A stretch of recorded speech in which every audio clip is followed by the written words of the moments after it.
animals.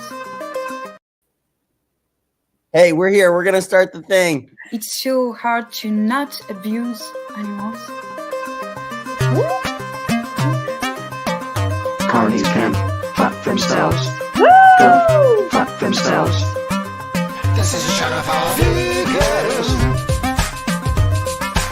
Good morning, veganeers.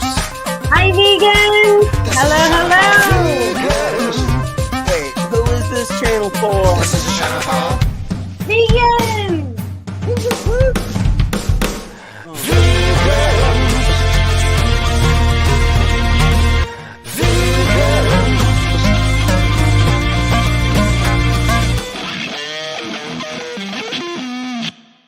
Good morning, veganeers, and welcome to the Vegan Pre-Shift. It is Thursday, November 23rd, and I'm coming at you with Ms. Fanny Pierre. Good morning, Fanny. Hello, my fellow vegan husband. Ooh, my vegan wife over here. So happy Thanksgiving to everybody who celebrates. I do want to acknowledge at the beginning of the show that we don't support the genocidal tradition of Thanksgiving in that sense, but we do like getting together with our friends and being thankful for things. So we don't support colonialism, but we do like a holiday where we can eat good vegan food with our friends and be thankful for things. Totally.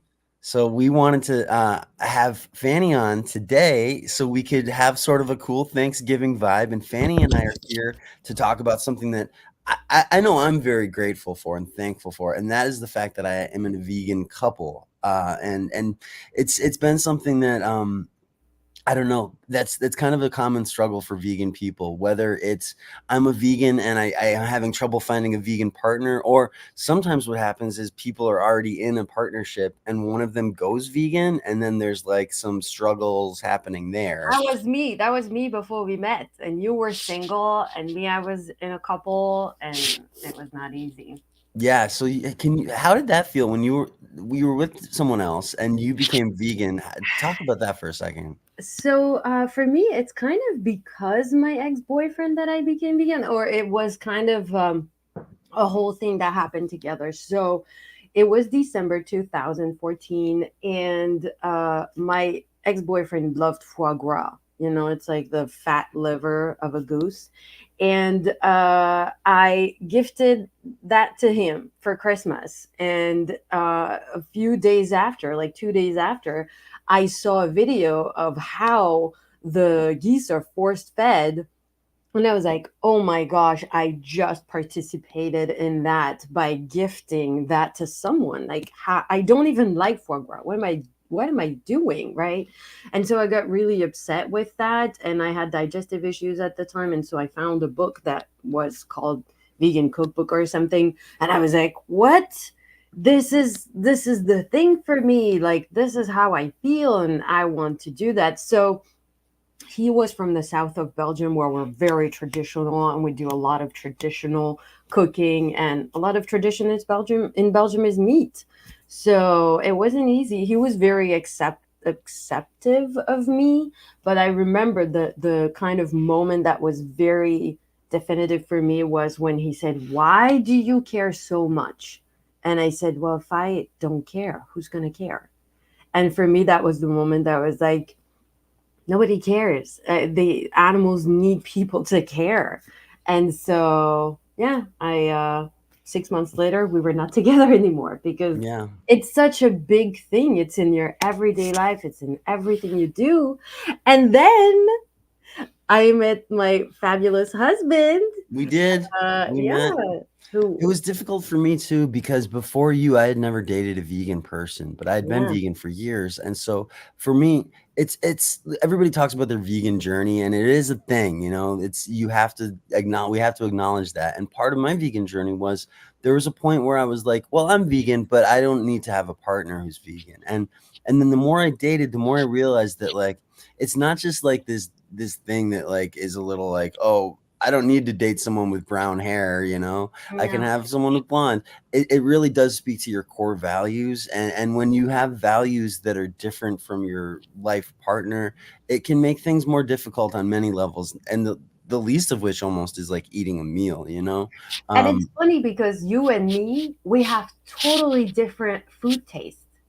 Like we don't like the same food. Like you are way more spicy and strong taste and flavors and things I would never ever eat. So it's funny because we eat totally differently. Sometimes we have shared meals, but our breakfasts are always different. Like we are also from different culture. So, but we are so different for food. So even though we're vegans Yeah. together, we eat totally differently. So it's not about do I eat like my partner or not? It's do I share the same core values about life and individual and respect. That's what it is for me. I was talking about this yesterday on the show, and the idea was like I saw someone on Instagram who I thought was like really cool, and like I was like, oh, that's one of the cool people. But then I saw on her page things with milk, and Oh, sorry, it cut for a second. What did you say? but then I saw on her page that she was posting things like milk, and so it made me think that she's not cool, even though everything else about her is cool. Mm-hmm.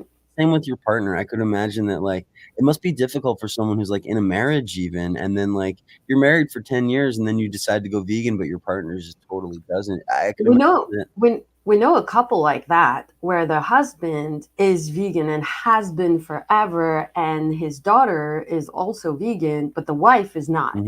Yeah. It's like for me, I'm like, oh, wow, that's like that would complicate my marriage a lot. Like, if you want in the comment, let us know if you are in a partnership with someone that is also vegan, if you think it's a struggle to find a vegan partner. Like, let us know how you feel about this, because the topic of the day, we wanted to talk about being in a vegan couple and what that means, and is it important to you. So please share.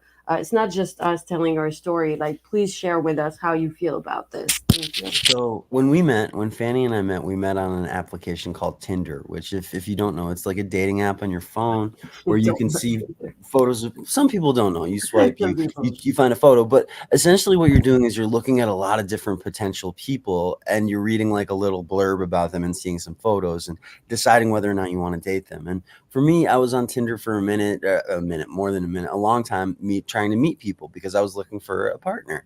And for the longest time, I was afraid to put that I was vegan on that page. Yeah, you told me that. I was like, why would you be afraid? Like, as the new vegan, it would blow my mind that you'd be afraid to tell people you were vegan. Because with me, I was like proudly saying I was vegan because I didn't know all the rejections that vegan would face. You know, I was totally naive. But yeah, it's interesting. I was afraid, honestly, that it was going to like limit my dating pool to such an extent that I wouldn't be able to meet the right person. It's true. And But, oh, sorry. yeah, no, go ahead. No, we have to tell the vegan men there is more vegan women. So don't be afraid to say you're vegan. Yeah. Because your pool of potential partner is big. And I have a friend who's looking for a guy right now. So let me know. And if you're a vegan woman, don't be afraid to say you're vegan, because men will put up with almost anything if you're the right person for them. So.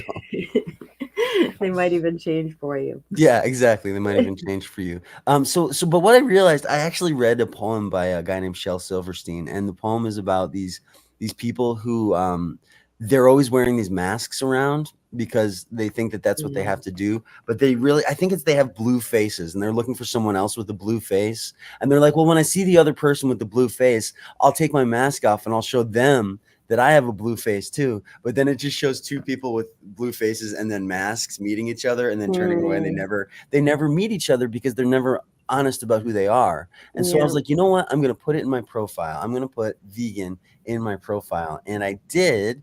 And that's why I liked you. That's why I is it? Swept like left, right. I don't remember how it is, but yeah, that's why I liked you. Josh says finding love is part of the reason I went vegan. Can you explain, Josh? Like, you wanted to find someone who was like, what does that mean? Can you explain? Thank you, Josh. So, Alpha Sophist, maybe the other vegans are afraid to say they're vegan. So if you get out there and are like, I'm a vegan person looking to meet another vegan person, maybe then that will be the thing they need to take their mask off and show you. Because then let's talk about the next step sort of in our journey as a couple. It was meeting each other's family. And for me, I never really came out as a vegan fully. I told my family it was a lie because I was vegan from January 1st, 2015. I was vegan, but I knew that it was going to scare my family. So I said I was vegetarian. And when I was home, I was vegan. And when I was with them or in public, I was vegetarian. So when I met Jess, I was like, oh, like it's possible to have, because you still had a good relationship with your family, saying you were vegan. And so I was like, okay, maybe I can, oh, he fell for someone that was vegan. That's so cute. Oh, I love it. And then you stayed vegan, or maybe you're still with this person, Josh. Let us know. We want to know what happened. And so, yeah, so my family at that time thought that I became vegan because of Jess. And it was very hard for me to like convince them or tell them that no, I was vegan. That's why I met Jess. Because there is a misconception that veganism is like extremist and dangerous, and so people think, oh, who convinced you of that, or who changed your mind, or it's a trend, or they don't understand that it's like probably something when I became vegan, I was like, oh, I was always vegan. I just didn't know I just didn't know that way existed. And so I felt like I was always vegan. It's like when I met Jess, I felt like he was always my husband. I just didn't know where he was, right? Yeah. And when I met him, I was like, oh, that's him. There he is. Okay, cool. Yeah. And it's funny, we recently adopted a dog and we say the same thing about her. We're like, Yeah. we already knew her. She was already ours. We just hadn't met her yet. We were supposed to meet her. And it's funny because we saw on her date when she arrived at the shelter. And when she arrived at the shelter is when we started being like, okay, we really need to do everything so we can adopt a dog. And I was like, oh, she was just there. Oh, Josh is still together. Josh, we're so happy for you. Hello. So for me, it was kind of tricky because like Fanny's family hadn't met me yet. All they knew was she came. And by the way, it's an important point in the story is we got engaged after only 4 days of knowing each other. And this was like over 8 years ago now. So it's been a minute. It's been a while. So we got together. We got engaged really quickly. It was like this whirlwind romance. Fanny goes back to Belgium, says, hey, I'm married to this American. Yes, because I was on a vacation in the United States when I met Jess. So I was not living in the United States. So we got engaged. We did that. And Fanny's family thought that I was some like crazy American. They're like, does he have guns? So he's a vegan. Does that mean he's in a cult? They thought I was in a cult. And so, before you meet someone, you can get all these ideas in your head about who they are. And the very first time I met Fanny's family, some of them were very open and nice. And others were a little bit keeping me at an arm's length, which is fair enough, but I feel like I won them over after that first week together, and now we're the best of friends. Because they see that, like, yeah, sure, I'm a vegan person. That's an aspect of who I am, but that doesn't define my whole personality. That doesn't define my whole existence. And even if it did, that's actually kind of not a bad thing. That's not a bad personality trait to be vegan. You can even call it a personality trait. But it's funny because people call us extremists, and I'm like, I had so many questions about that when my family was like, this is an extreme behavior. Every extreme behavior leads to problems and conflicts and everything. And I was like, how is it extreme to say I will not kill, I will not hurt, I will respect? It's like, how is it extreme? How don't you see that it's extreme that we kill animals in factory farms every day by millions? Okay, don't you see that that's the extreme I'm trying to go away from? It was really hard because they did not understand it, and I didn't know how to explain that this was obvious to me, that it was. Even recently, I mean, I've been vegan for 8 years now, and I still have to explain to my family that I'm a non-violent person, because recently one of my family member was like, I saw that you posted that you're an activist, and you have to know that in French and in English, activism is not the same a signification. So activism in French means with violence, and here it means non-violent. So I had to rephrase It just everything. has different connotations. Yeah, here Yeah, it doesn't necessarily mean nonviolent here, but it doesn't have that connotation automatically when in Europe activist does have that yeah. connotation, if I'm Here, understanding. I think activism in Europe here is translated as militant, and here activist is translated in French as militant. So it's like kind of, so she was Mhm. confused. The person was confused, but yeah, it's important to tell our closed ones that no, this is a non-violent, this is a peaceful. Mostly when you're an activist, because they think, oh, you're in danger or something. Yeah. So yeah. So I want to address this very quickly because a friend of the show and a friend of ours, Julien, is asking, I'm Yeah. curious about dog ownership. I thought vegans were opposed to that. I'm a bit of an ignorant. Okay. And then it looks like Gorick covered it a minute here. No one owns another being, dogs or companions. Mhm. And to address that, we're against, like, for example, dog breeders, right? So if you're a Mhm. person who's going to be making money and exploiting these animals to bring more of them into the world, and the biggest reason for that is we have so many dogs and cats who, there's a bunch of reasons, but reason number one is there's so many companion animals out there already who are being euthanized every single day in almost every place in the developed world, because we don't have the capacity to take care of these animals, and we also don't have the laws in place to prevent these animals from being irresponsibly bred. So unfortunately, we're living in a world where there are all these individuals out there who do need caregivers. And actually, Fanny and I were talking about what's the right word for us with our shelter dog that we adopted. Like, are we her Yeah. owners? Are we? And I sort of settled on caregiver for myself, but I don't know what the right Mhm. term is. Yeah, we had this conversation like yesterday or the day before, because I was like, Jess, I know the words in English. It's like the master of a dog or the owner of a dog, or some people say the parent. And I don't feel any of these things. So I still don't have a word that I'm like, that's the word I want to use. But for me, Faye is my roommate. She's like my best friend. I spend my days with her. She makes me laugh.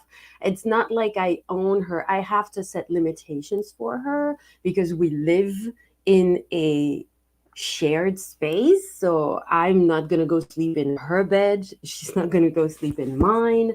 It's like we have our own space inside the shared space. So yeah, for me, And we that helps her just, to relax. Dogs are yeah. pack animals, and they need to be told what the limits are. They don't, well, not that they need that, but like it's the same with kids. Like if they don't know what's okay and what's not okay to Mm-hmm, do, they don't know what to do with themselves, and they can't relax. So mm-hmm, it's like sometimes you need to put limits on your companion animal, and it's the tricky thing, especially from a non-vegan looking in, because we're all about not exploiting animals, and then they look at us and they're like, "Well, you have a dog. Like, how is that not exploiting animals?" But Joaquin riding a horse in a film is exploiting animals. And so it's a very kind of nuanced thing. And mm-hmm. yeah, but thank you for asking, Julian. That's what a big Yeah. part of this channel is about, is questions like that. So thank you. In an ideal world for me, we're not breeding animals anymore, and they all live in big national parks or forests where there is a fence so they don't go and bump into a car. So there is not like human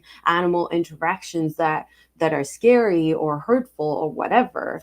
That for me is the ideal. Like we share the earth and they have their space and we have ours and we don't like kill each other or yeah. The situation with animals and humans is so complicated because humans have been exploiting animals for such a very long time, and a lot of the animals who are existing right now would not be existing in their current form had it not been for human intervention at some point. So like the idea is, can we even put a dairy cow back into the wild in any meaningful way? Like maybe not, but I think the first step is just recognizing that these animals are individuals that are worthy of negative rights, and things like that. Hmm. It's funny, people in the comments are saying roommates, but for me, she's so much more than a roommate. Like, I feel for her. I love her as like a family member or like a child, but she's not my child, right? But also, I'm teaching her things to go in the world. Like, she's super scared to go outside. So I have to like train her and help her face this anxiety that she has for the world. So it's like, it is a tricky position. But we even had a conversation about this because you created an Instagram page called Faye is so cute. If you want to keep up with our dog, Faye underscore is underscore so cute with underscores in between. And you said to me, you're like, am I exploiting Faye by doing videos and stuff? And it's like, yeah, we asked this question of ourselves, and it's like, and I even made the joke. I was like, well, if we monetize, that's her paying rent. You know, she's paying for her food. So here's an interesting thing. Roommates are free to come and go as they please. This is true. Maybe roommate is not the correct, because she's not entirely free to come and go as she pleases. Though I think caregiver encompasses that, because like if she could just go, then she'd get herself into trouble. Like I'm sure of it. She would not. And Yeah.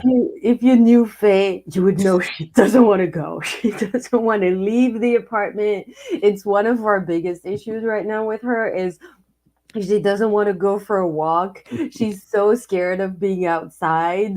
Like she only wants to be like she's probably next to Jess right now, like Here's sitting. an update. Like she wants to pick a blanket up here, and we've got a sleeping dog. She's so scared to go outside. She just wants to be with us all the time, nonstop, touching us, like having her feet touching us or something. Like she's just so scared. So no, right now she doesn't want to go out. So yeah, I don't, and the last thing I want is for us having a dog to encourage other people to then go to breeders and get dogs. So we do try to talk about the fact that we picked her up from a shelter. We didn't even go in with her in mind. We just went to the animal shelter, Los Angeles Public, not a rescue, nothing like that. Because, okay, when I say not a rescue, there's a lot of organizations out there that pick like their favorite breeds or whatever, and then they'll take them in and charge people 10 times the amount that they would have been able to get them for at the actual city place. And it's like, for me, a lot of the time that's an unnecessary middleman that is just siphoning off of the goodwill of people who actually do want to help animals. And if that funding went to animal shelters, we could have anyway. Yeah. And it's funny, someone in the comments said refugees are expected to pay for their living and accommodation. It's funny because sometimes you call her our little refugee because we got her from the shelter. And for me, I called her my favorite because her name is Faye. So yeah, it's like I don't know the appropriate language because we don't live in a vegan world. So all the words that people are using are not in a vegan conception. So I think we should establish new words for vegans to use when it's about relationship with animals, because these words don't exist yet. It's like, I don't think dystopia existed before vegan was a thing. So yeah, I think we need a new word for the relationship between humans and a dog that lives with them. That's a new thing. Yeah, I really believe strongly in the power of words, because words help define ideas. And oftentimes, if you have a good word for something, it can change and really speed up how the world changes. Yeah. So speaking of roommates, we need to move forward in our story and our relationship as a couple. So when we started living together, Jess and me, we had a roommate. Or even maybe a roommate, and this person wasn't vegan, and it wasn't easy for us because we wanted our house to be vegan. We didn't want meat or eggs or anything to be cooked in our apartment or our pans, and we didn't want the smells. Anyone who's lived with a roommate knows that you have to just make compromises, and it's like, okay, I might not like this thing, but this is their living space too. They're paying rent. So Fanny and I, we never really said anything to our roommate about this, even though it was something that didn't really make us comfortable. And then our roommate, she ended up moving out, and Fanny and I said to ourselves, we're like, okay, this apartment that we have now is a vegan apartment. And what that means is we don't want animal products coming into our apartment, essentially. No food, if you're going to be staying here as a guest, then we want you to be comfortable, but we're going to provide amazing vegan food for you. Don't worry about that. But that was important to us. Just like, for example, Fanny and I, we went to a party a few years ago at someone who's a pretty serious Jewish person, and they keep their house kosher. and we didn't really even know what that meant. So we brought you brought some cake that you made. Yeah, it was a vegan cake. And we had to leave it outside because we take the bus places, so we couldn't even go back and leave it in our car. So we stashed it under a bush outside, just because we want to be respectful of that. But so yeah, we decided to keep our house a vegan home. But it's been tricky because we both live far away from our families. So sometimes we want to welcome our families in Los Angeles, and we have 2 bedrooms. So we always say, oh, if you want, you can stay. And we were not as strict with our families because I don't know, it's hard. We know our families are not vegan, right? So when they would come, they would be like, oh, but can we have some eggs? Or if I buy ham, I'm not going to cook. I'm just going to have it in the fridge. And it was really hard for us because we wanted to have a good relationship with our family. We wanted to have them feel welcome, but at the same time, we were feeling bad about it. So it was really tricky. But we did it. We welcomed them and we accepted that they were not vegan, and because for them, they see it as a diet. So they're like, well, I'm accepting of you, and when you come to my house, I make vegan food for you. But when I come to your house, you prevent me from having what I want. And for us, it's really hard to explain again and again. No, it's like, if you asked me to rape someone because it makes you happy, I'm not gonna do it. Even if it makes you happy, if it's part of your tradition. I say it like this because people sort of understand this. If you invited a Muslim person over for dinner, you wouldn't serve pork that night. And then if you went to a Muslim person's house, it wouldn't be appropriate for you to expect them to serve you pork because that's something that you eat. And so it's a very similar thing with veganism. If you go to a vegan's house for dinner, you can't, because you can eat the food. You don't have a philosophical opposition to eating vegan food is the thing. You can eat it. You're just being a big old baby with a tummy that wants its yum yums. That's a big difference between us and our philosophical opposition to abusing animals. It's a very big difference. Yeah, so it's tricky, and so it's both ways. So sometimes they come to our place and then we have to thank you, Karina, you're so pretty too. And Jess is so pretty too. And then we go to their place, and that's always tricky because also, come on, Alpha, what are you talking about? I agree.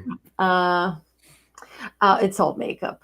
But anyways, when we go to their place, it's tricky too, because then sometimes we're living with them for a week or 2 and their fridge is full of animal products. I mean, it's hard because we already live in dystopia all the time. So our apartment is kind of our safe space where we can just be vegans and not feel like we're being judged or I don't know, weird and all. But when we go and we live with other people or we stay at other people's places, then we're like, oh, and sometimes I forget that most people don't live like us. Yeah. And then I'm like, oh, they still use so much animal products, and it kind of scares me. Yeah. So something that I've done, and Fanny, you obviously know about this, is I'm working on a short film called Kindness Town that's talking about using feathers in entertainment, essentially. And as a part of this film, I have some real feathers that, in order to tell the story, we had some feathers that were donated by ethical makers who've now decided that they're no longer going to use feathers. So they gave us these feathers, and I say we have a vegan apartment. It's in my head constantly that there's a little bag of feathers in our apartment. And that's just to illustrate that that's how seriously we take it. And even that I still consider vegan because it's the purpose and the story behind these feathers is a big thing.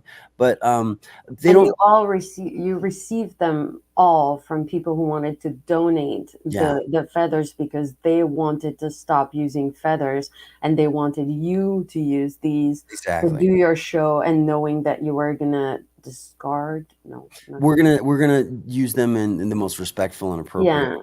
And the thing is, I only say that to illustrate how seriously Fanny and I take this, though, because that was a choice we had to make. I even talked to Fanny. I was like, "Hey, we're doing this thing. I hope you're okay with it." And we had a little discussion about it, and which is also a big part about having any sort of partner is you were discussing things. It's like if you have to agree with your roommate about stuff, you really have to agree with your partner about stuff. It's funny because I think that's why, because people are always amazed when we're like, oh, Jess proposed to me 4 days after we met and I said yes. Because people are always like, how did you know? How did you know? Because, like, first of all, we were in two different countries. So we had all the very important conversations. We were like, are you vegan? Do you want kids? Is this important to you? How do you see your future? Blah, blah, blah. Like, we asked the tough questions because we knew I was going to go back to Belgium. He was going to stay in America. If we wanted to be together, we needed to make sure we were on the same page for what we wanted in life. And I think a lot of the time people avoid these topics because they're like, we'll see in a week, we'll get to know each other. But us, we knew we had 4 days because I was leaving. And so we asked all the tough questions and we made sure. And still today, like, it's funny because still today, we have tough conversations all the time because we're two people who are very honest and straightforward in how we feel about things. And so all the time we have tough conversations about veganism, about activism. We don't, when sometimes Jess started doing activism with the feathers and puppets and all of that. And I was a little scared at first. Like I was, because activism for me, I was like, is it dangerous? Like, what is going to happen? But we always talk about every decision we take in life. Like when we got Faye, it was like over months of conversations of how are we going to do this? How are we going to do when we travel? Like, how is this person, how is this individual going to be in our lives? Like, how can we take care of them and not let them down? And it's like a lot of tough conversations. Yeah, certainly. And that's the fun of it too. It's when you can and this is obvious, but when you can have a partner who's on the same page as you with these values and with your with the way that you want to live your life, then sometimes when you're having that moment where you can't really keep yourself up or you're having a really bad day, or like for me as an activist, sometimes when I'm like, Fanny, this is all just too much and it's not working and I'm feeling bad, you'll be the one out there to remind me, like, but no, look at all the progress you've made and what you're doing is so important and you need to keep going. And it goes both ways. We kind of help each other out for that. So it's certainly a good thing for me. We're lucky because we're both creators, we're both artists, we're both independent people, entrepreneurs, and we both like to create projects. And so it works with our activism because we're like, oh, that's a new thing I want to do. I want to do this project. I want to make that thing happen and I won't give up. And we're both in that mindset where we're like, we're not giving up, and neither on each other, neither on the projects we're trying to achieve. And we know what we want both in life is to create a vegan world, is to create a better world for us. Like we think a vegan world is a better world for the animals, for the people, because oftentimes people think, oh, when you're an animal rights activist, you only care about animals. I care about humans and I expend my care and I expend my empathy to animals too. It's not that I don't care about humans. Like, why would you think that? It's Well, yeah. And you've got this page Fannulous that you've been creating, which is a vegan sort of a comedy lifestyle, just fun place to learn about vegan stuff and to find a vegan community. And the cool thing is I'm so happy to help you make that stuff all the time because I have the same values underpinning the message and purpose. So when you have a similar purpose as your spouse or your partner, you can really support each other and help each other because, someone's got to hold the camera. Someone's got to help. You're helping me with Kindness Town, building the sets and the puppets, and you're executive producing it and doing so much work.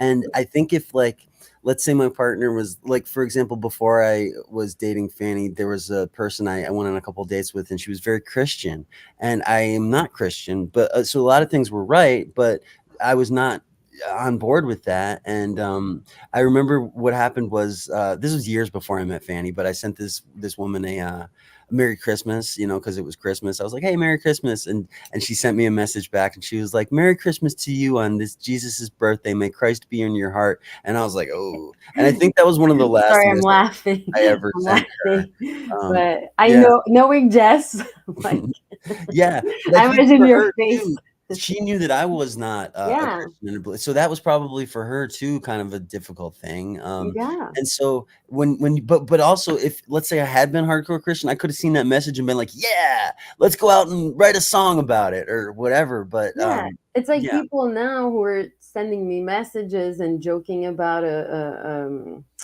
turkey. I'm like, haha, ha ha ha. I'm like, okay, thanks for yeah. your message, but I don't Um, see, For yeah. for anybody who cares, I'm sure you all should. At the end of this show, I'm going to be playing a song by Sweet Goose for Thanksgiving. He didn't really write a Thanksgiving song specifically, but it reminds me a lot of it. It's one of Fanny's favorite songs called "Burn It to the Ground," and we're going to listen Yes. to a little bit of from his Instagram The page. non-violent girl who's like, it's burning to the Burn it to the ground. Like, ground. I like the image of it. I don't think I would be the one with the torch. Yeah. And I would not push anyone to have a torch and actually burn it to the ground. But I like the idea of like our non-violent actions are gonna burn it to the ground. Like Yeah. we're gonna make that society change. Yeah. So, folks, in a few minutes, we are going to be welcoming on Mr. Sky Jack Morgan. But for now, Fanny and I, we're going to finish up our story Yes, and talking about being a couple. I wanted to talk about going on a vacation when you're a couple that is vegan, because out of the 8 years we've been together, we went on a 3-day vacation together without our families because we travel a lot to see our families, but then we never went on a honeymoon. And I was like, oh my gosh, we need a vacation. So for Jess's birthday this year, we went to a place. And the reason why we went to that place, so we knew we wanted to go to Palm Springs. Palm Springs. And we knew we wanted to go there, but we were like, how are we choosing where we're staying? Because we didn't know anything in Palm Springs. And I searched vegan restaurants and I found a hotel that was 2 minutes away from the best vegan restaurant I could find. On foot, 2 minutes walking. Like So across the street. yeah, so Fanny set up this vacation in Palm Springs. The restaurant is called Native Foods, if anybody knows of it. It actually was the original location in Palm Springs. And the place where we stayed, I'm not going to say because we want to keep it a little private retreat just Yes. for us. But if you want, send me a message. I'll tell you where it's at in Palm Springs. But Jess, you just said you were going to keep it secret. I know. I'll tell the wrong spot. I'll send them across the street. Okay. Anyway, it's called La Maison. Whatever. Oh, come on. Some business. Go to Palm Springs, La Maison. And if we see each other there, we'll have a VFF party. Yeah, we want them to stay in business. So Mhm. go there. They're really great. But anyway, it was great. And we sort of structured our vacation around like how can we have a vegan good time. And so we had this restaurant that was so close that we could go grab some food, come back to the hotel, hang by the pool.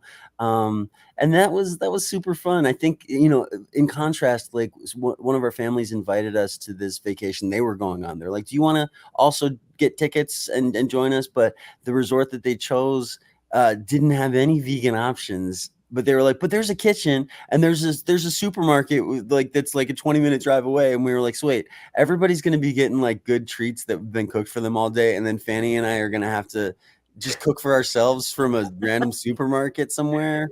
We were like, we're going to save our money for, a different sort of vacation. As much as we want to be with our families, they don't really understand how kind of important that is for us to at least have an option.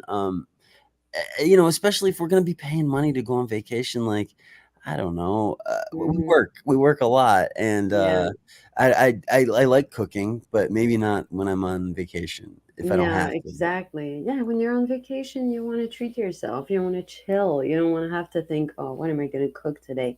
But we had a good surprise when we arrived there. The breakfast was included, and they had vegan options. So we had avocado toast and fresh fruit and tea, and it was delicious. We were so happy. And also all their products, like the soap and the cream and everything that was in the bathroom was vegan. I don't think it was on purpose. I'm pretty sure it wasn't on purpose, but we were so happy and we told them. I was like, listen, we're vegan and this is amazing that you have vegan breakfast included and that you have all the products in your bathroom that are vegan too. And they were happy. I don't think anybody had told them that, but it was important for me to tell them. So they'll keep doing it because they saw it was important to us. Very often when I go to non-vegan places and they do have really cool vegan stuff, I always congratulate the people. I'm like, thank you. You made me feel welcome. Thank you so much. Yeah. So Yeah. it's exciting for me. One last thing I wanted to, or maybe two last things I wanted to talk about. The first one is at some point in our husband wife life, we decided, okay, you know what? We need more vegan friends. That's how we met Sky. That's how we met Karina. That's how we met so many of our new friends because we still love our non vegan friends, but the conversation sometimes, the dinner parties were difficult because it always came to a point where these people felt judged. They had to justify not being vegan to us. They were seeking for our approval. I'm generalizing. They were not all like this, but we had to have conversation about it every time I asked them if they were okay eating vegan food.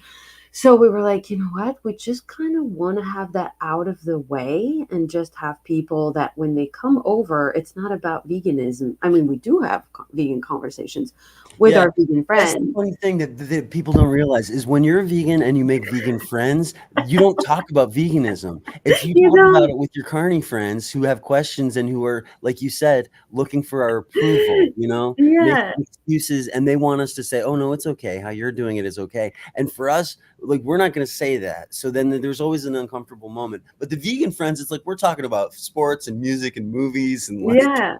you And know, it's funny because I have a new friend who wasn't vegan when we met, but they wanted to be vegan. And so they connected with us. And I didn't know that. And so when we connected the second time, this person was like, well, actually, I want to be vegan. And I was like, cool. So they asked me a bunch of questions and everything. And then recently they wanted to cook for Thanksgiving. So they asked me a lot of questions. And at some point in the conversation, they said, I'm not able to make that specific dish that I want to make for Thanksgiving vegan. And I was like, well, maybe then you should make that specific dish. You should try to make something that works in the vegan version. And then they were like, oh, maybe just this time I don't make it vegan. And I answered, well, I'm not going to be the one telling you to do that, because I want to be clear. I'm your friend. I'm your vegan friend. I'm not going to tell you it's okay to make something that's not vegan. I'm just not going to tell you that. So if you're expecting that from me, you're not going to get it. I love you. You're my friend. I respect you. But I'm not going to tell you that it's okay to make a non-vegan dish. It's just not something you're going to get from me. And it's funny because I had told that person before that in our previous conversation. They were like, no, of course. No, you're right. I'm sorry I even said that. And that's cool because they ended up doing their whole Thanksgiving vegan. And they were like, I want to prioritize doing something vegan than doing something that I had planned. And I was like, cool, this person is on the right path to actually be vegan. It's interesting to me. yeah. Yeah. And so we have both found a really cool community, like having vegan friends. I think for Jess, it also went via his activism. He found so many people, like minded people. He found Monica, who is also thinking about feathers in her industry. And that was like such a big thing because sometimes, and I see it in the comments, and I'm so sorry for the people saying I don't have vegan friends. It's really Yeah. hard for me making friends. We are here. That's why Sky created Vegan, of course, because we want to connect with you. We want other vegans to not feel isolated and lonely like we have felt sometimes. Even as a couple, we felt isolated from the rest of the world and we felt the weirdos. We were like, are we crazy? And since we've made so many vegan friends, we feel so much better. Like our mental health is better because We don't Sorry. go crazy. Sorry. Gorick, this resonates very strongly with me. I was just having this conversation with Fanny because I was saying I got home from work and I was like, oh, because we have a new friend who's not vegan. And I was like, Fanny, I feel bad because we have this new friend and they're very nice, but they're not vegan. And what ends up happening with non-vegan friends is as hard as they try, they're going to say something speciesist. And when a vegan says something speciesist on accident, you're We like, laugh. we laugh. It's like, kill two birds with one stone. If a vegan says that, I'm like, oh, they're just saying that because that's ingrained in our culture or whatever. That's not exactly what I'm talking about. But sometimes a non-vegan will just be like, oh yeah, I love Chick-fil-A. It's so tasty. But they won't even think, they won't even think what the implications of that are. And it's always the casual remarks that just bring you back to the idea that, oh my gosh, this person really is not philosophically aligned with avoiding animal abuse and animal exploitation. And then it brings me back to this thing. It's like, when I'm hanging out with my friends, I don't want to be like, yo, watch Dominion, because that's no fun. That's why it's more fun to hang out with vegan friends sometimes. Who wants to watch Dominion? Nobody wants to watch Dominion. Nobody But honestly, if my non-vegan friends were down for it, I would sit there and hold that space while we watch Dominion. I don't know if you'd want to do that because you're very easily triggered, Fanny. But for me, it's like, if it was the only way to make someone go vegan, I'd do it. But it would hurt me to do that. I just think it's easier to be real with people. That's what I said. I talked, and we're going to bring Sky in just a second, but I got invited to this podcast who wanted to ask me about veganism, and I felt like they were going to be mean to me. So I said, I'll do your podcast, but can you do me a favor and watch Dominion before we do the podcast? Because I just wanted to be on the same page, and they never ended up following through and asking me because I think they realized that, like, tough. Yeah, it's so tough. Like, I started my channel, my project Fannulous, but before doing Fannulous for like 2 months, I thought that I was going to start a project called Becoming Courage, because I was like, the one thing I see in people, they're not becoming vegan because they're not courageous. They don't want to face their fear of watching these images. They don't want to see it. It's too traumatic. It is traumatic. It is horrible what's happening. So they don't want to do it. It happened after a conversation with one of my best friends when I started being like, okay, maybe you're a friend that has cows, but do you know how cows get pregnant? Do you know they have to be raped? And my friend was like, no, I don't want to know. I don't want to know. And I was like, what do you mean you don't want to know? You just defended seeing that this person was treating their cows nicely. And now you're telling me you don't want to know the actual truth? Like, why don't you want to know? And it's like really hard. And I think a lot of people feel stuck in their lives. Like, so many people I know have burnouts because they feel stuck, because a lot of the time they're not brave. And one big thing about most people living in the world today is cognitive dissonance. They love animals and they're participating in their abuse, and it's killing them because they know it. They can't ignore it today. They know it and they feel terrible about it. And they hate us because we remind that to them constantly whenever we're just there, So it's like really hard for people in the world today to just be okay, feel great. It is hard. Fanny, are we ready to invite Sky onto the channel? Can Sky come to his own channel? Well, you know what?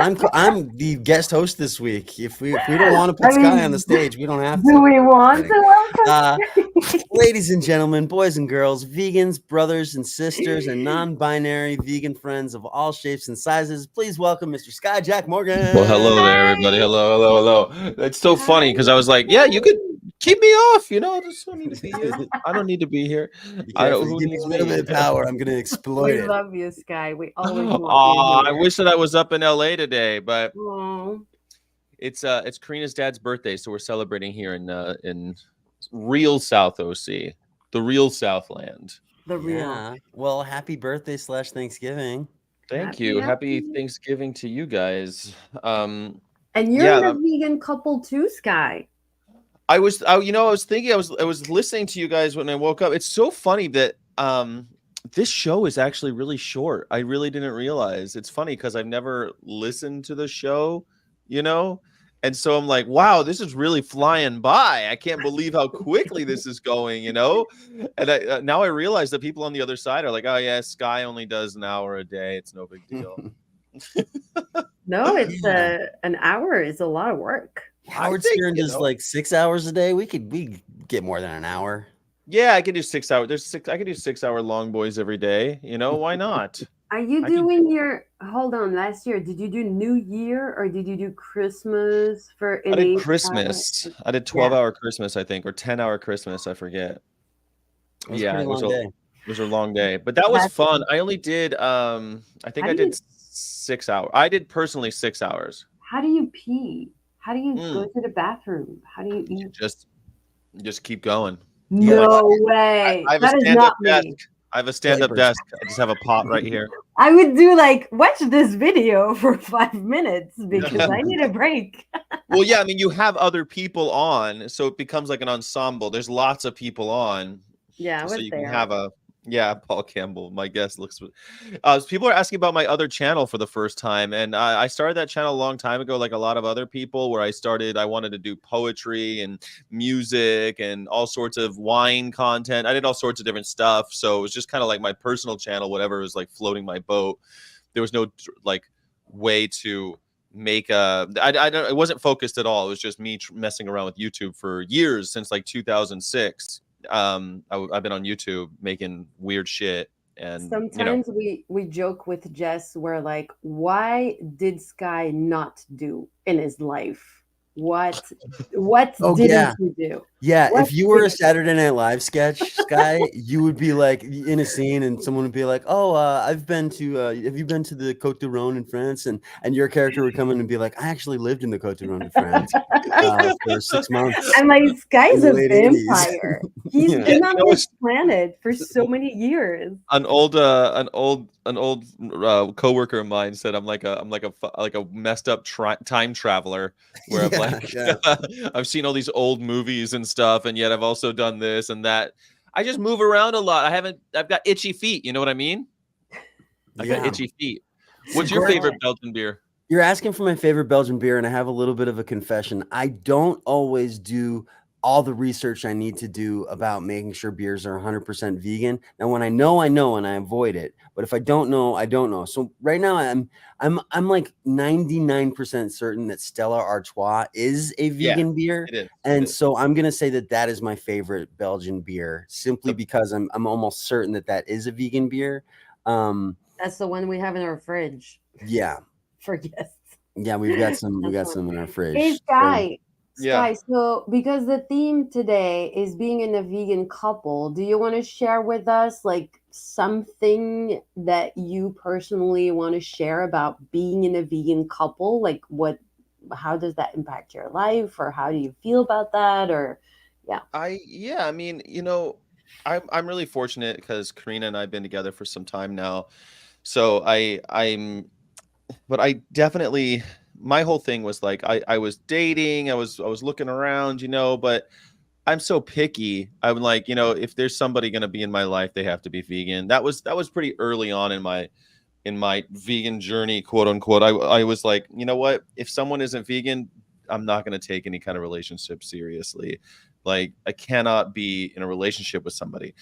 I would meet people because people would be like, "Oh, Sky, you got to meet my friend. You're gonna like her." This type of stuff. People try to set you up with people, but I mean, by the first or second date, I'd be talking like, "Well, look, this ain't gonna work out if you're not vegan. Like, if you want to, I'd have that conversation, be upfront, and be like, if you want to go out and have fun and see what happens, fine. But like, I'm not really gonna take a relationship. Not gonna be looking for a commitment with someone who isn't vegan." And that's been like that for ages. Especially since, I was married to a vegetarian, and it was horrible. And as soon as we broke up, she went back to eating meat with her family. Like that first, I remember her first Thanksgiving away from each other. Like, I see all this animal shit. I just blocked. I was like, block you and all your friends, like, I want nothing to do with any of you. So it was kind of like, never going to do it again, because I don't trust carnies. I hate to say it. I know you guys were like, "Oh, we've got our non-vegan friends," and I'm like, I got some old friends that are still not vegan, but I'm not making any new carny friends. I'm just more hardcore about it, guys. I just, you know me. Yeah. I get it. It's a struggle both ways. I mean, if you don't want to have, like, for me, I have so many older friends. Like my oldest friends, I've known them for over 30 years, like since I was, 3 years old or even born. And it's like it's people that you love like your family. And for me, even though it's really hard to love my family and my friends who are not vegans, it, like, for me, I love them. So it's Yeah, just I really mean, hard to, people, like, yeah, I'm not trying to tell people to like turn their backs on their families, although, no, I know you're not saying that. I know you're not what I am saying saying though is like don't try to make friends with carnies, because like new carnies just I tell you what, I was, when I first moved to Vegas, I was dating this showgirl, and like on our second date, she's talking about how she ate some foie gras and how amazing it was, and she's describing it, and I'm like, and that's when I said second date, and I'm like, look, I'm vegan, I'm not down with that stuff. You know what I mean? It's like, Have you ever watched Dominion on a second date? sorry, honey, you gotta watch Dominion if you want to stick with Yeah. this. Here, Yeah. it's really romantic. You take the earbuds, and she gets one, you get the other. You hold your arm around her as you just traumatize her. Yeah, exactly. But I Gore know, Sky. Sorry. Duval's the best. Sorry, go ahead. Sorry. No. I know that for you, you are like, I don't want to make new vegan friends. And Non-vegan it's non-vegan friends.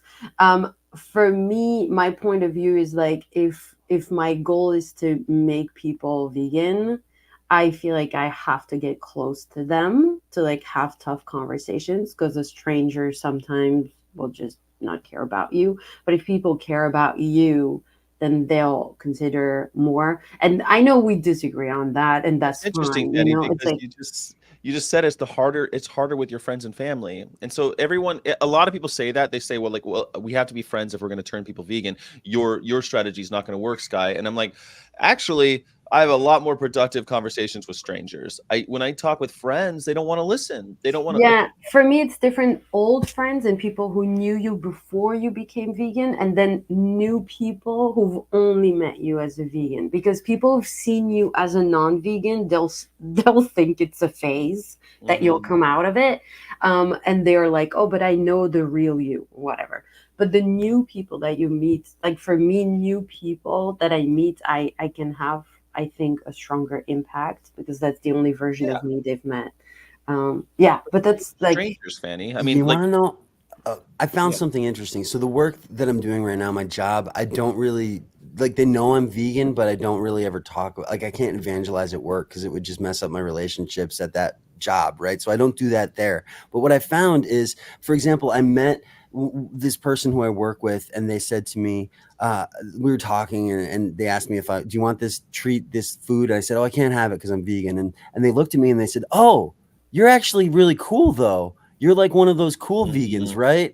And I'm like, oh, if only you knew, because I've had so many people tell me I'm the reason that people hate vegans. And I was like, yeah, whatever. And then months later, this same person keeps asking me questions, but these little questions like, hey, how about tofu?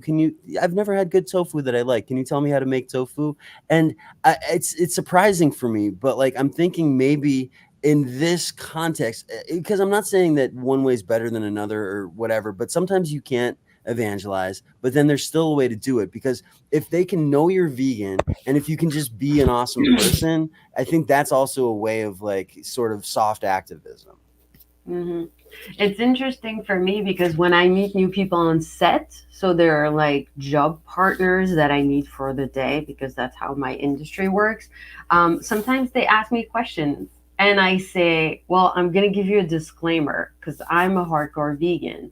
So are you sure you want to hear the answers? It might make you uncomfortable. I always say that because it's the workplace, and you cannot normally talk about philosophical things, and they think it's just diet. So I'm like, this is way deeper than you think, like, are you sure you want to hear this? But I do say it.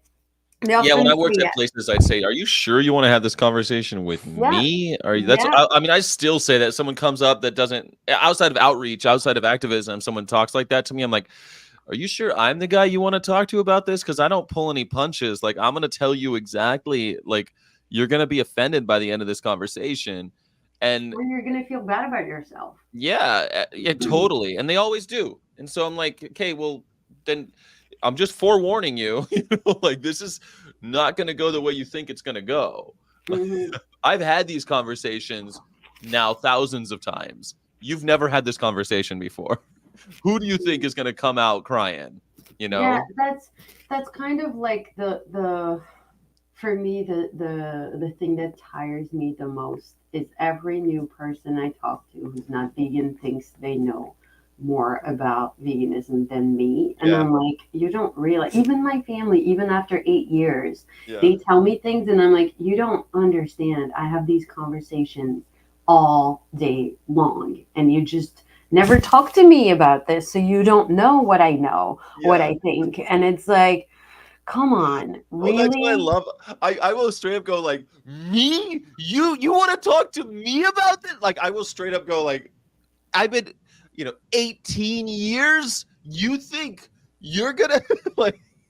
I'll straight up, especially when it's like at a bar. I don't really go to bars anymore, but I used to, and people would want to get in these conversations about like, well, I'm okay with animal slaughter, so it's okay. Like, that's what you think? Are you sure you want to have this? This is.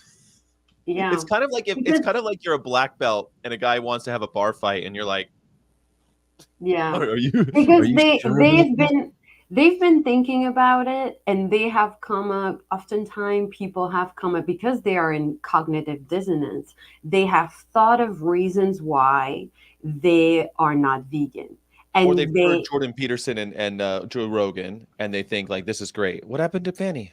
I don't know where Fanny went. Fanny, come back. What Fanny. are you doing to me? I don't know how to work this thing.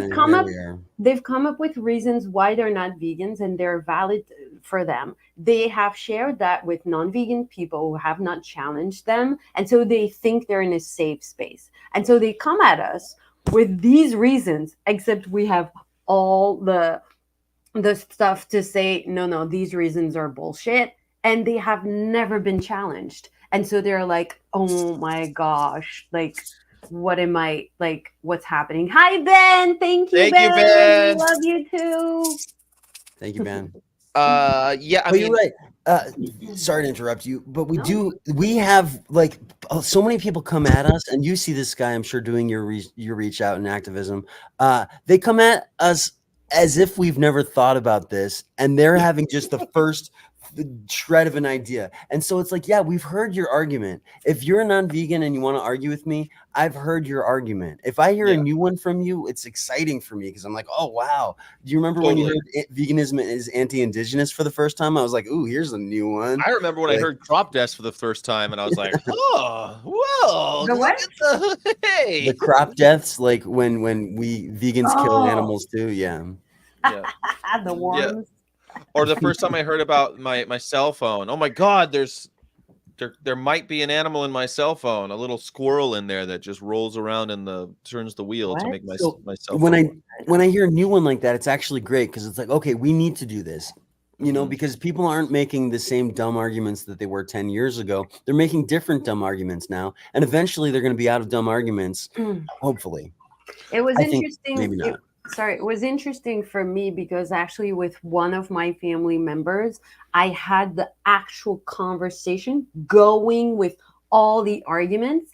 And this person had to end up the conversation by being like, yeah, I guess I don't care as much as I thought.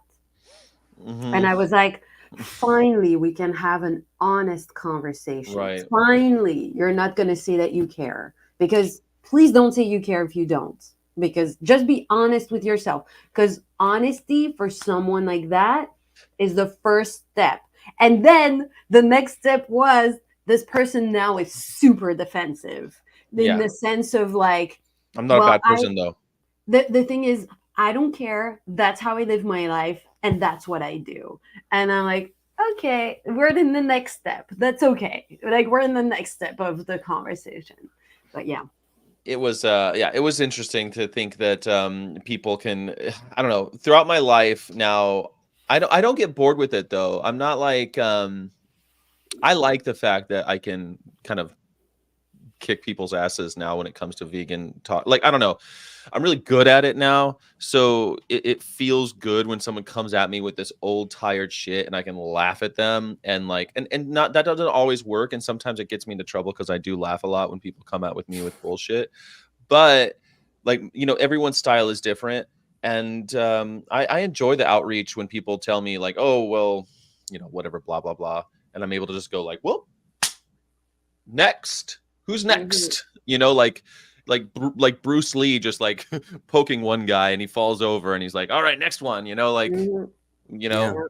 Yeah. I must say, because we have to say why we're thankful today. So I'm going to look at it in a thankful way. I'm thankful that I had to have these tough conversations with the people I care the most about, because having to stand up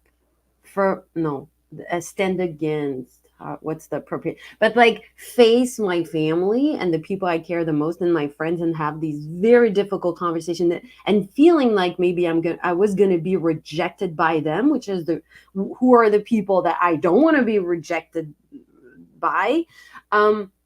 It made me stronger, because today when someone I don't care at all about rejects me for being vegan or has tough conversations, I don't care. Like, I don't care. I'm not afraid to tell Standing you up how to somebody, right?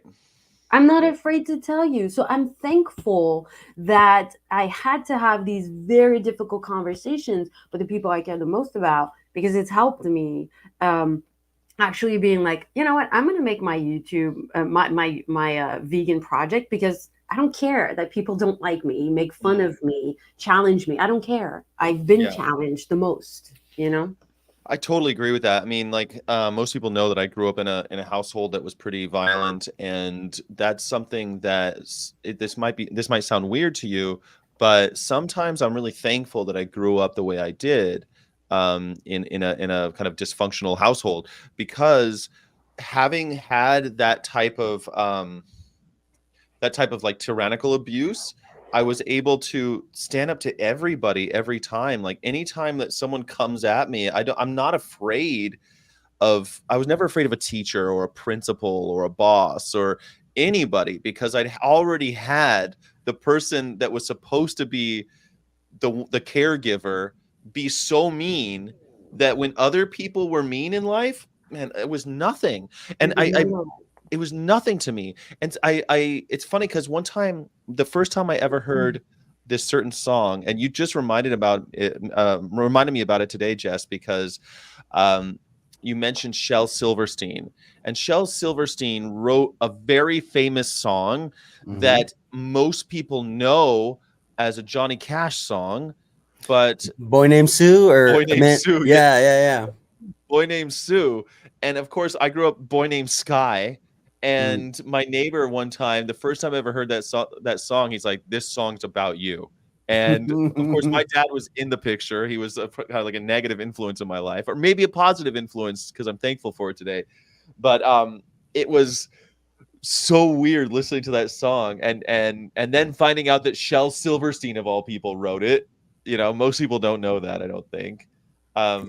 Sky, I just want to mention that you're grateful for this. And in my point of view, like, you should be grateful for yourself, because you're the one who turned this thing that was a very harmful thing into something positive. It's not that you're grateful that this terrible thing happened to you, in my opinion, but it's like, because you could have been like, oh, someone is like mean to me, I'm going to be mean to others. Some people do that, but you were like, you know what? Someone has been mean to me, I'm going to be kind to others because I don't want to be like this. So it's, for me, all the merit goes to you and not to that thing that happened to you. Well, I appreciate that. Yeah. I guess I'm thankful that of these types of experiences, because they help you learn. And and it's a, I'm 40, I'm almost 45. So I mean, there were times in my life where I was like, well, someone was mean to me, so I'm not going to take shit from anybody. That was really the vibe, right? Like, nobody can fuck everybody. Nobody. I'm not taking shit from anybody. Now I've learned tolerance and patience, right? Yeah. It's in. Oh, you're coming up. Oh, we lost Sky Sky. disappeared. But it makes me think. Oh, sorry. No, yeah.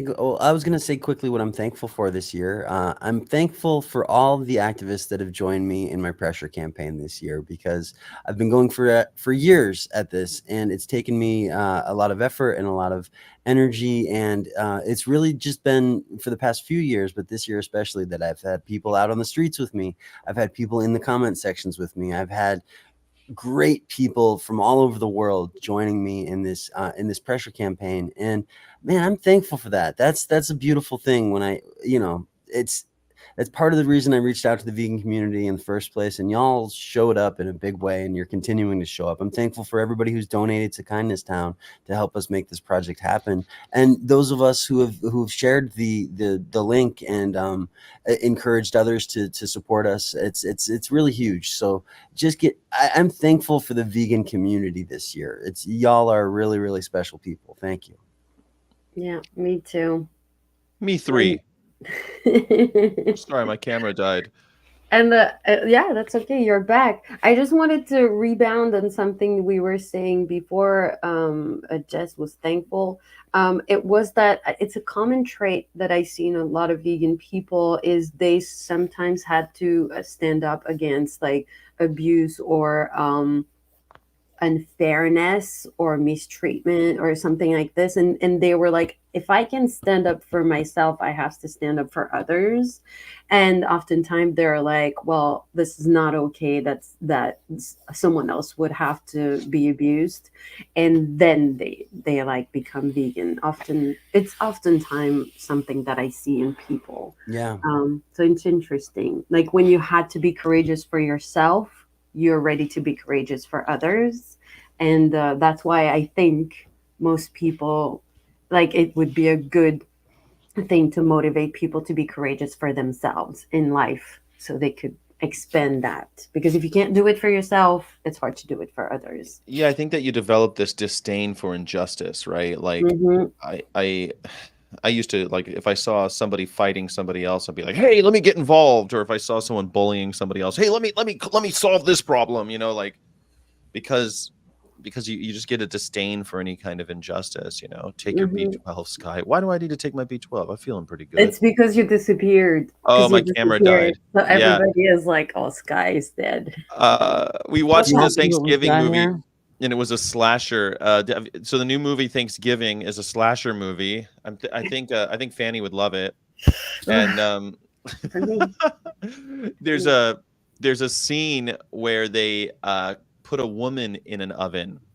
Oh no! And cook her like a turkey, and it's friggin' crazy. That must be a big oven. It's a big oven. Yeah, it's a giant oven. And for some reason, it's a ridiculous idea, right? How does he have the big oven? Where'd the big oven come from? Why is it where it's stupid? It's a stupid slasher movie. But they have to have this scene. It's in the preview, so spoiler alert.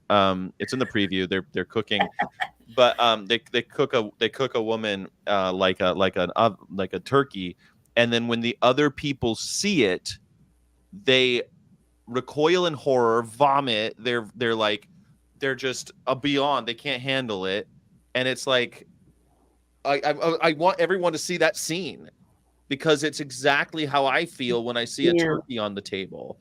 And that's what he does. He like dresses the woman like a turkey and puts her on the table. It's like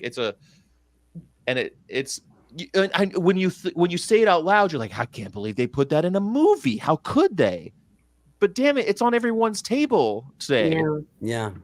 I wanted to, as a very special thing for today, I wanted to share a song from Sweet Goose that is going to be in my heart today for Thanksgiving, and maybe we can all listen to it together. Isn't it going to be bad for Sky's views or whatever? No, because this is him performing on Instagram, so I don't think that this is one of those ones that's going to set off the filter. If I get a copyright strike, I'm gonna write Chris and be like, WTF, man.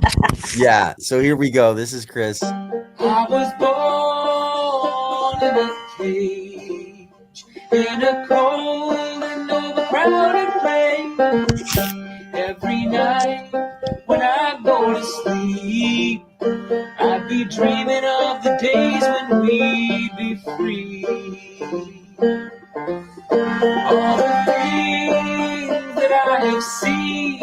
I have watched my brothers get thrown into that machine, but no more. The time is now to burn this so pleasant to the ground.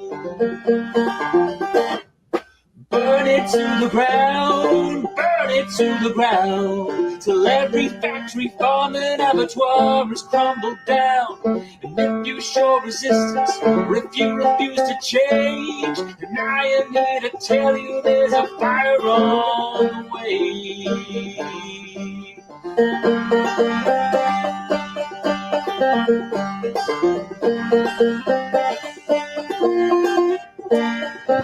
I thought this was a very special song, especially for Thanksgiving. I know it's about chickens there, but I thought it also applies to turkeys. And yeah, so check out Sweet Goose Music. He is on Spotify. Yes, he's on Spotify. He's on all of the music places. Sweet Goose is his name. He's got, I think, 2 albums on Spotify. Yeah, it's great. And that's just YouTube, a small taste of what he does. He has an album called Isla. I'm going to talk about Chris every day until he's famous, because it's going to happen. Sweet Goose Music, get on it. We listen to it every day. Sweet Goose left a comment on our last video saying that you can be his U.S. management, you can be his U.S. representation. I'm on it. I'll work for 10% of whatever vegan food he gets donated. Yeah, he's amazing.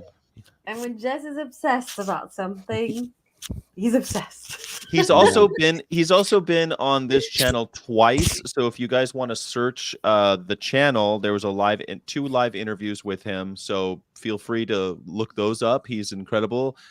His partner is also a wonderful artist who does mostly depicts birds, and he helps run a bird sanctuary in England. Pretty cool, right? His partner designs. Right. So I did want to just say before we go, because we're talking about couples and stuff, Vegly sent me, so they did a platform survey, a recent survey of 8,000 vegans. Okay. And so 8,000, I think that's a big number of vegans. You don't really usually get that many vegans to answer a survey, but because they have all the vegans in one place, they can ask, right? 8,000 vegans. 75% of vegan daters would date a meat eater who is willing to transition to a plant-based diet, but may need some help at the start. On the flip side, the majority of vegan daters are not willing to date someone with no. What is going on? That's your microphone, Fanny. You can't hear it, but every time you brush up against your thing. Sorry. Oh, I'm sorry. It's okay. Sorry, I have a mosquito bite. Sorry. Oh, your mosquito bite is what's causing the. I'm sorry. All right. So anyway, willing to date someone with no willingness to try. So 62% of herbivorous daters said they would not consider dating anyone who will not stop eating meat. So 75% say they would date a meat eater who is willing to transition, and the majority of vegan daters are not willing to date someone with no willingness to try a plant-based diet. 62%. What do you think about that? That's a cool thing, because a lot of people, I mean, in people who say they're vegans, but they're not really vegans, they transition for their health or whatever. I'm always like, oh my gosh, like, but on an app like this, I guess that people are there because they want to find someone that thinks like this. So I guess all these people are vegan for the animals. I don't know, because it would be interesting. I don't know. It's I don't think they have. So they do a lot of surveys on Vegly, and it's interesting. I don't know if they know, because people will say I'm vegan, right? They identify as vegan, and they don't really go into, well, are you vegan? Are you really vegan? So these are, I would say, plant-based eaters. But I still think it's interesting that 62% of plant-based eaters, when 8,000 is a big number, I think, say that they would not be with someone who is unwilling to transition. And 75% said they would be willing. 25% said no, or not going into a relationship at all with non-vegan. Yeah. I think it's cool. I'm happy. I think it's pretty cool too. The location of the survey is a press release that they sent me. They sent out a press release to lots of people. I'm I have access to their surveys. I should just like run the. I have Well, because I have a, that's like a worldwide app, though. So they're asking vegans all over the world this question. yeah, right. Interesting. And they're okay. they're asking vegans all over the world, 8,000 of them. But it's also a vegetarian app, so they isolated the vegans in the app. Yeah, they ask you when you start if you are vegan, vegetarian, transitioning. They ask you about yourself when you start out, and so yeah, so they don't. So they know if you're vegan. They know if you identify as vegan.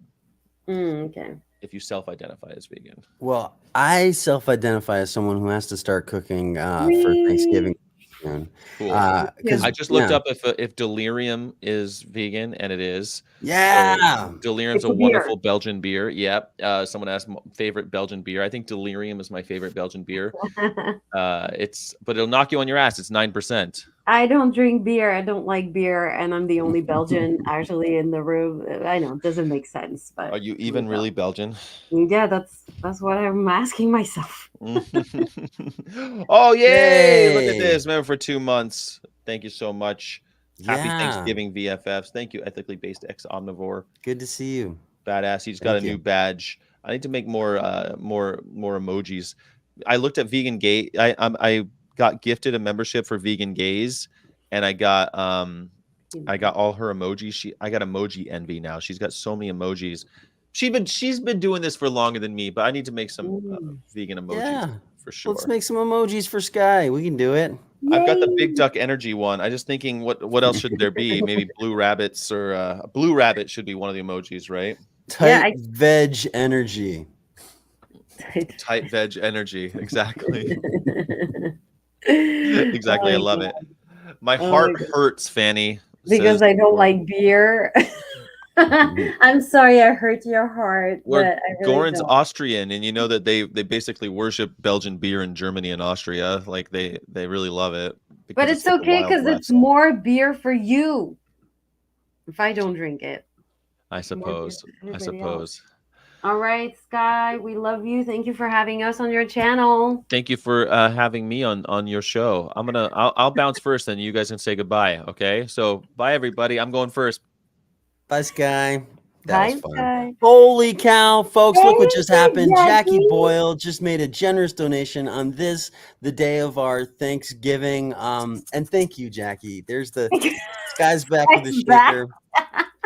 It's donations like that help this channel to continue, and so we certainly appreciate that. You know, none of us is really making any money from this. We're just doing it for the cause. So that's going to help to help. You know, we're paying for StreamYard. There's some expenses. So thank you, Jackie. That's certainly very cool.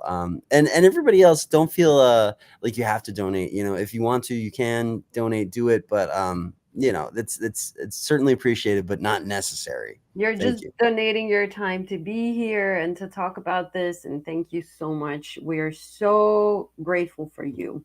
So grateful for you. And all your nice comments too, Jackie. We've been seeing those as we go, so those are certainly appreciated too. If anybody wants to support the channel, you can also do that by leaving comments on videos after they're posted. Those do help the algorithm a lot. Remember to like, remember to subscribe, remember to share, remember to have a really great day and week. We will be back tomorrow with Scott from Comedy for the Animals. It's here in Los Angeles, and he's going to tell us. They are going to tell us all about what's going on with that. So we're going to welcome Scott to the channel, and Fanny, thank you so much for joining me here today. And if you want to follow us, we're on social media. We are on Instagram. Jess is also on Instagram. I'm on also YouTube. You can join Fannulous. Like, follow us for more vegan love. Yeah. We love y'all, and thank you so much for being here. We're going to play the outro, and then we will see you all tomorrow. I hope you all have a wonderful day. Can I just say one more One more thing. People might wonder, we're in the same house. We're just in two different rooms because it's easier for the life. Yeah, Fanny's way down. She's down there somewhere. I'm here. Okay, bye. It's so hard to not abuse animals. Carnies can fuck themselves. They'll Wait, fuck themselves. what can they do? This is a shot of all vegans. Our pescatarians, welcome. This is for us, the vegans. This is a shot of all vegans. Did you say vegetarian? This is a shot of all Woo! This is us, the vegans.